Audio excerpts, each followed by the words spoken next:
Sandman getting a mani-pedi this morning. Just kidding, getting his shoes on.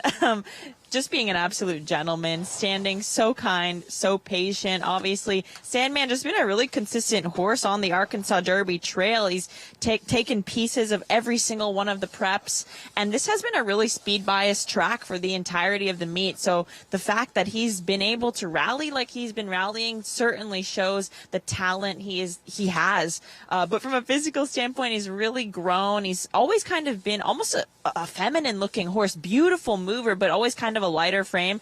So I have to say he's really put on a lot of weight and looks great, but just being an absolute gentleman getting his hind shoes done here. Sometimes horses can be a little bit impatient when they're being shod, but Sandman, a very classy individual who's been well managed and well handled. So this ain't no big deal for him. And usually people do like to shoe closer to the race just because you're less likely to have a nail or something cause them to be a little foot sore or something. So closer to the race is always better. Fresh shoes for the big day.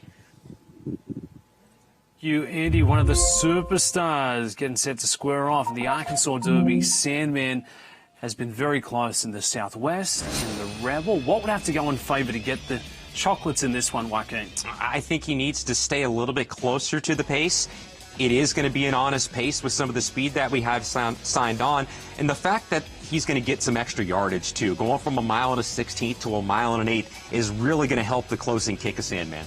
I think there's always been a lot of promise, and for Sandman, projected to be one of the top 3 betting choices, I think this is the spot where we finally figure things out, and as you highlighted, should appreciate more ground to work with being at the 9 panels.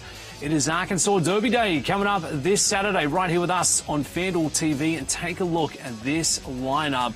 Big purses with some of the best in the sport squaring off races 6 through 13. Nothing but stakes action. Marquee events will be the Grade 2 Fantasy and the Grade 1 $1.5 million Arkansas Derby. 100 points going towards the winner. A win and you're in. A top 3, a top 4. Maybe that could be enough to punch that ticket towards the first Saturday in May.